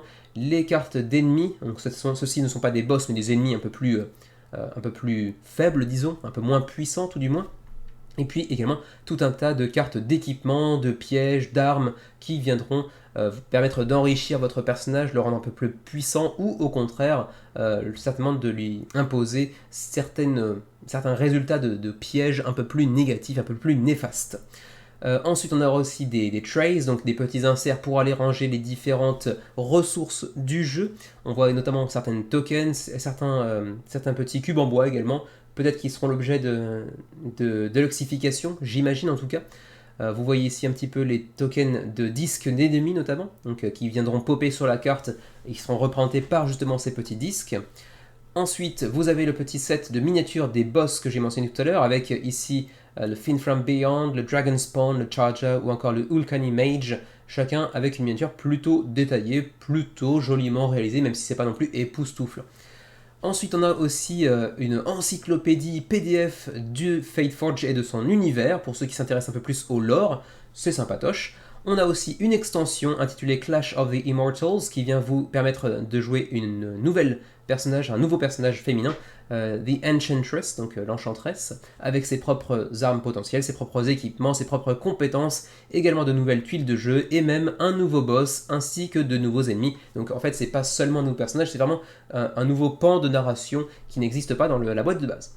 Les pledge levels, on a un pledge de base assez cher là encore, à 99€, qui vient inclure donc au-delà du jeu de base le PDF du lore ainsi que le set de miniatures. Et ensuite le Emperor's Pledge à 129€ contre 204 une fois qu'il atteint dans les boutiques. J'en doute un petit peu quand même, mais bon, pourquoi pas. Et qui inclut cette fois-ci, en plus de ce que vous avez vu précédemment dans le Pledge Adventure, l'extension que je viens de mentionner, donc qui s'intitulait, si je ne me trompe pas, Clash of the Immortals. Ensuite, on a aussi le Merchant's Pledge, mais là, c'est uniquement pour les gérants de boutique si vous voulez en prendre plusieurs copies. On continue le petit How to Play avec donc les jets de dés pour choisir un petit peu de l'ordre d'action en fait entre vos différents personnages, qui va faire quoi, qui va se déplacer où. Ensuite, vous avez les possibilités d'attribuer en fait les dés à certaines actions, y compris des actions de combat comme vous pouvez le voir ici. On va attribuer des dés à le logo qui correspond, en fait, au logo qui correspond sur une tuile de combat, et vous pourrez utiliser la compétence en question pour aller tataner du monstre. Ensuite, vous devrez même d'ailleurs vous adapter aux différents ennemis qui auront des réactions en fonction de vos actions à vous, qui seront donc pas uniquement des sacs de frappe, mais qui pourront avoir leur propre spécificité, leur propre manière d'aborder un combat. Donc ça aussi c'est relativement intéressant. Il y aura aussi des modes de difficulté différents. Donc on aura un mode standard un peu plus accessible au tout venant. Et puis ensuite des modes un petit peu plus complexes comme le mode thématique ou le mode hardcore, où là il faudra se sortir un petit peu les doigts, se mettre un petit peu d'huile de coude pour pouvoir s'en sortir. Et puis bien évidemment, comme majorité, j'allais dire comme tout bon, mais en fait non, quand même pas tout bon, non, pas comme Jacques tout bon non plus, mais comme beaucoup de jeux en coopération, on peut aussi y jouer en mode solo, dans lequel vous jouerez 2 héros à la fois. Ensuite, continuons avec le reste de la campagne, où on parle essentiellement du lore, avec la présentation des héros, notamment ici la mercenaire, avec un costume qui ressemble à s'y méprendre à celui d'un samouraï, mais dans un univers fantastique, donc un petit peu différent visuellement quand même. Ensuite, The Rogue, The Deadly Shadow, avec un personnage, j'imagine, un peu plus furtif. Le Shaman, Force of Nature. Et puis ensuite, on a aussi Forest Guard, The Veteran Marksman, donc certainement un personnage qui combat un peu plus à distance avec son arc. Et puis donc la Enchantress, l'enchantresse, Weaver of Magic Winds, qui va donc certainement invoquer des pouvoirs magiques qui lui permettront certainement d'aller soigner les autres personnages ou attaquer à distance elle aussi. Mais attention, je rappelle, elle est disponible dans l'extension uniquement et pas dans le jeu de base. Dans le jeu de base, vous aurez la mercenaire, la rogue, la shaman et la forest guard uniquement. Ensuite, les stretch goals, on passera dessus dans le suivi du menu crowdfunding, il y a un tas de trucs à aller débloquer. Ensuite, si on descend un petit peu plus bas, on va aller voir les les frais de port, excusez-moi, qui se trouvent ici. Voilà pour le shipping. Europe, vous allez trouver la Belgique, mais également la France, ou encore, j'avais vu, oui c'est ça, le Luxembourg ici, dans l'Union Européenne zone A, donc 15 à 18€ de frais de port. On est dans la zone la moins onéreuse en termes de frais de port. Et ensuite, pour nos amis suisses, c'est un petit peu plus cher, c'est la zone B, donc 25 à 28€, quand même 10€ de plus de frais de port. Ça pique un petit peu, mais bon, que voulez-vous, c'est comme ça souvent pour la zone avec la Suisse, vous payez un petit peu plus. Pour le Canada, 30 à 40€. Et enfin, pour nous qui sommes en Asie, juste par curiosité dans l'Asie B du coup, ce serait 39 à 43€, ça fait assez chéro. Donc voilà pour Fateforge Chronicles of Khan, un jeu relativement attirant, qui bénéficie d'une direction artistique plutôt soignée, dans un univers certes fantasy assez classique, mais qui a l'air d'être assez efficace, avec un système de combat que je connais déjà via Vengeance Run and Fight, qui fait ses preuves, qui est efficace, qui est nerveux. J'aimerais bien voir ce que ça donne dans un RPG avec une campagne sur le long cours, mais en l'état, c'est vrai que ça fait pas un score extraordinaire pour l'instant. Et en même temps, c'est vrai que le prix est assez conséquent, et ça tombe pile poil la même semaine que Kingdom Come Deliverance, même si on est dans un univers différent, on est sur un système de jeu, sur un type de jeu qui s'y apparente un petit peu quand même. Donc peut-être qu'ils sont un petit peu rentrés en concurrence l'un avec l'autre, cette semaine en tout cas. Voilà pour Fate Forge Chronicles of Khan, 1113 contributeurs pour l'instant, près de 100 000 euros d'engrangés quand même, et 17 jours avant la fin de la campagne, donc je pense qu'on ira quand même certainement chercher les 2000-2500 contributeurs d'ici la fin de la campagne, voire peut-être même un peu plus, on verra bien. Et on termine cette semaine avec Age of Comics, la belle petite surprise de la semaine. Là encore, un jeu qui a fait l'objet d'une review par notre compère Nyx, que je vous encourage à aller voir, puisqu'il vous présente le jeu en plus détaillé que ce que nous pouvons faire dans un petit segment du menu crowdfunding de quelques minutes. Il vous présentera notamment certains points de règles, enfin le gros d'ailleurs des règles, et pourquoi c'est un jeu sur lequel vous devriez vous pencher. C'est un jeu qui en plus de ça est disponible en version française, vous le voyez ici, qui a déjà attiré 1630 contributeurs grâce à sa thématique assez originale et à sa direction artistique vraiment dans le thème, à 25 jours de la fin de la campagne et près de 90 000 euros d'engrangés. C'est peut-être mon petit coup de cœur de la semaine. Je sais pas si je le confirme ou pas avec le petit logo, la petite musique, vous le saurez même avant moi, bien sûr, parce que ce sera une question de montage de vidéo, donc on verra bien. Mais a priori, j'aurais tendance à dire que oui, c'est certainement mon petit coup de cœur de la semaine. Est-ce que ce sera suffisant pour aller le baquer? Là encore, on m'a d'ailleurs signalé, et je l'entends comme argument, c'était pas un reproche, mais on m'a signalé que ça pouvait être perçu comme étrange d'attribuer des coups de cœur à des jeux qu'on ne back pas. C'est pas tout à fait faux, mais on peut pas backer tout non plus. J'ai pas toutes les semaines des coups de cœur déjà, mais certains jeux, je pense, méritent qu'on se penche un peu plus sur leur sujet parce que justement, ils ont une thématique ou des approches mécaniques assez intéressantes. C'est le cas, à mon avis, de Age of Comics, mais bon, j'ai depuis peu, vous le savez, un enfant en bas âge qui entraîne des dépenses, une maison achetée il y a quelques mois qui entraîne des dépenses elle aussi d'ailleurs c'est au singulier, j'ai pas plusieurs maisons, pas encore. Et donc du coup je ne peux pas tout baquer même si le jeu m'intéresse pas mal, mais celui-ci on verra bien. C'est vrai que en plus de ça, durant le mois de septembre et le mois d'octobre, il y a plusieurs projets assez intéressants qui me font de l'œil et du coup il va falloir faire une sélection. Je peux pas tout baquer décemment.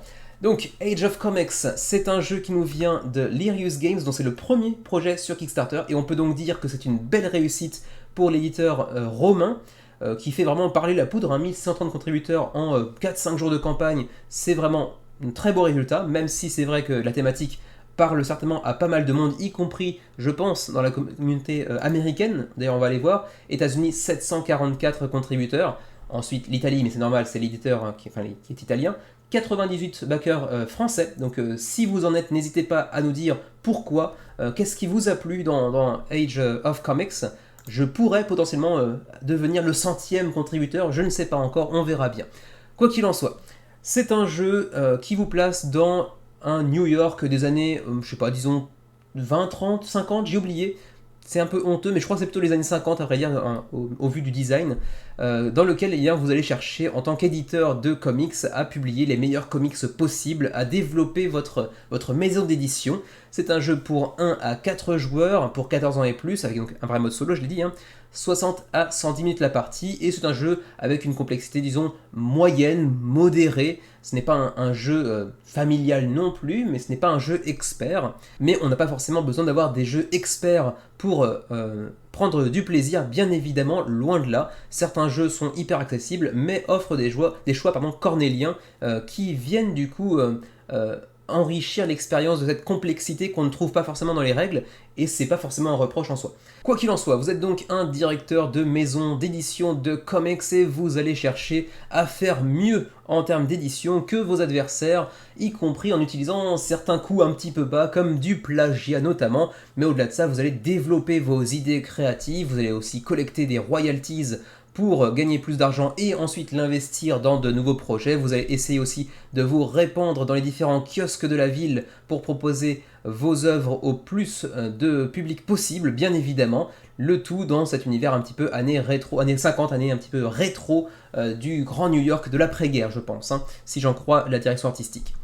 Ensuite, vous allez donc développer et publier vos propres comics qui sont tous représentés par des petites tuiles comme ça, avec des œuvres qui ne sont pas sous licence, c'est purement des œuvres créées pour le jeu, mais qui s'apparentent vraiment à certains comics bien connus. Et c'est vrai que ça a vraiment sa patte graphique, c'est vrai qu'on aurait pu apprécier, on n'aurait même pas pu, mais on aurait apprécié tout simplement l'apparition de certaines œuvres bien connues directement avec la licence dans le jeu, mais ça aurait coûté tellement cher en termes de licence de n'avoir ne serait-ce qu'une ou deux des illustrations dans le jeu avec le titre du comics en question que Lirius Games a certainement fait le bon choix en n'y allant pas justement et en ajoutant ses propres œuvres au jeu plutôt que d'aller chercher des licences un peu plus connues. Quoi qu'il en soit, c'est un jeu qui va mêler différents mécanismes, et là encore, j'aurais plutôt tendance à vous renvoyer vers la vidéo de Nyx qui vous présentera ça en détail, mais on a notamment de la pose d'ouvrier, on a aussi un petit peu du set collection pourrait-on dire, on a aussi un petit peu de la gestion de ressources, un tout petit peu aussi de gestion de territoire, parce qu'on va essayer de se répandre le plus possible sur la ville, dans les kiosques, pour aller proposer nos œuvres dans le plus de quartiers possible en fait tout simplement, et on va gagner au final un maximum de points de victoire via ces différents facteurs pour l'emporter après une partie de 5 rounds, de 5 tours. Vous avez également un mode solo, alors non ce n'est pas David Turchi mais c'est quand même Nestor Mangone qui est derrière le solo mode de Darwin's Journey, Newton ou encore Autobahn par exemple, des jeux un petit peu moins renommés que ceux de David Turchi en termes de solo, mais c'est quand même pas un newbie non plus, ce n'est pas un débutant dans le milieu. Quoi qu'il en soit, on continue, on va aller voir directement justement la vidéo de Nyx qui se trouve ici, Age of Comics, les règles en français, son avis, sa review, encore une fois un avis plutôt très positif sur le jeu qui je pense bénéficie aussi d'une affection un petit peu particulière du petit projet d'un primo-éditeur qui réussit bien. Je pense que ça vient aussi en partie de ça, mais le jeu a l'air d'être très très plaisant également. Vous pouvez aussi tester le jeu sur Tabletopia, mais également sur Tabletop Simulator, donc la plateforme de votre choix, y compris le mode solo, et je le rappelle, le jeu est disponible en français, y compris la règle qui est déjà disponible en PDF sur la campagne apparemment. Ce n'est pas encore le cas pour l'allemand, l'espagnol ou le portugais, mais par contre pour le français c'est déjà le cas, semble-t-il. Alors, qu'y a-t-il maintenant dans la boîte et surtout à quel prix? Eh bien vous le voyez, le pledge de base est à 45 € pour l'édition standard, ce qui est un jeu relativement abordable du coup, c'est vrai qu'on a vu le matos, c'est pas extraordinaire, ça déborde pas non plus de plastique dans tous les sens, c'est essentiellement des tuiles et des ressources en carton, mais ça fait largement le job. Après on pourrait dire que c'est vrai en termes de direction artistique du plateau, les dessins des œuvres, c'est vraiment du plus pur style des comics des années 50. Par contre, le plateau central, au-delà des zones un peu illustrées justement, le reste est un petit peu quelconque, disons. Un petit peu trop sobre à mon avis. Mais ça présente quand même pas mal. 48 tuiles de comics illustrés, donc vraiment très sympa, c'est vraiment dans l'univers. Le gros plateau, il est très très gros, il fait quand même 6 pliures. Ce plateau, c'est un énorme plateau. Ensuite, 24 cartes originales de comics, 24 cartes de plagiat également, parce que je l'ai dit tout à l'heure en début d'intervention, vous pouvez aussi utiliser des plagiats pour gagner de l'argent plus rapidement en allant copier les œuvres de vos adversaires, mais certainement avec des malus en fin de partie. Donc c'est un bénéfice sur le court terme, mais quelque chose d'un petit peu néfaste sur le long terme. Des cartes de création pour aller développer votre œuvre. Vous pourrez embaucher par exemple un scénariste, mais également un dessinateur. Vous les faites travailler ensemble et ils vous pondent une œuvre par exemple. Ensuite, les plateaux de joueurs individuels, donc 4 joueurs. 12 cartes pour le mode solo avec un plateau particulier. Ensuite, des tokens de mastery, donc de maîtrise, on va dire, d'expertise même, pourquoi pas.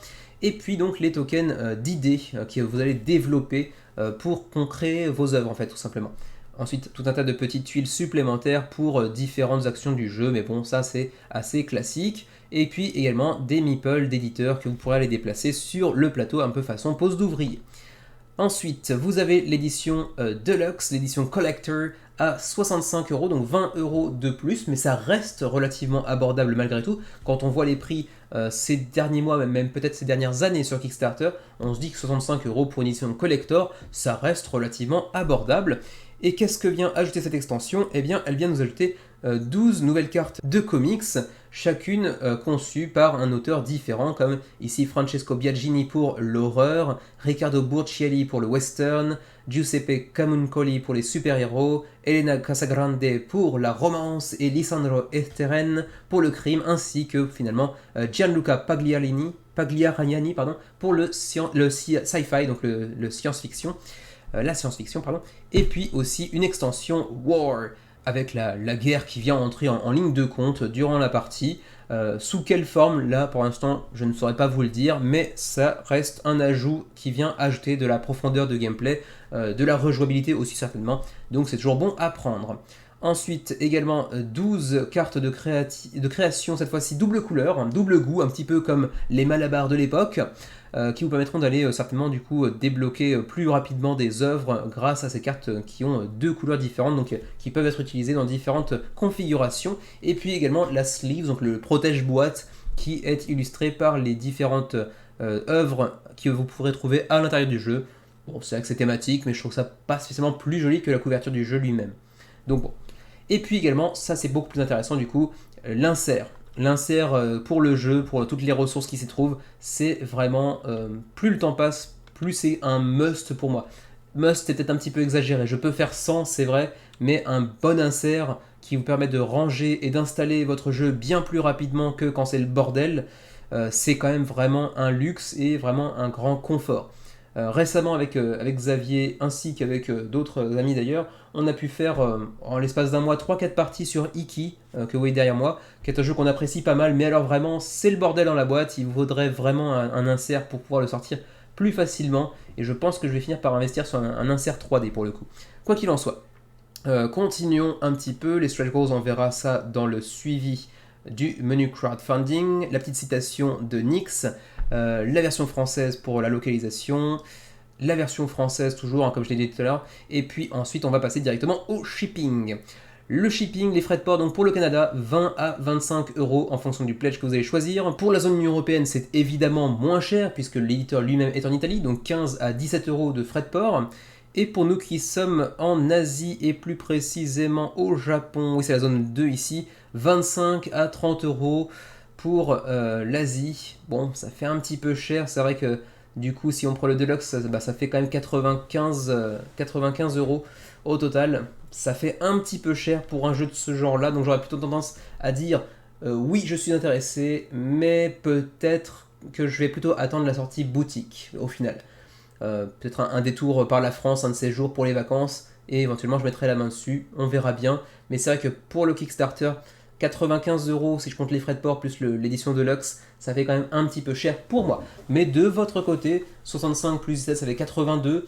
Bon, c'est pas non plus gratos, hein, soyons honnêtes, mais ça reste un peu plus abordable. Au-delà de ça, c'est vrai qu'on n'est pas non plus sur un jeu avec de la deluxification à outrance, donc ça peut sembler un petit peu cher aussi. À vous de voir. Quoi qu'il en soit, c'est tout pour Age of Comics. On va dire semi-coup de cœur de cette semaine. On ne va pas jusqu'à un franc coup de cœur comme ont pu l'être d'autres jeux récemment comme Forsaken par exemple, mais j'ai, comme l'avait dit Nyx dans sa présentation, cette petite affection particulière pour Age of Comics, pour ce côté primo-éditeur, pour ce côté rétro-nostalgique assez charmant de Age of Comics. 1630 contributeurs, 25 jours avant la fin de la campagne, 90 000 € d'engrangés d'ores et déjà. Et ma foi, c'est tout pour ce menu crowdfunding en cette semaine du 25 septembre dernier, le dernier menu d'ailleurs de septembre.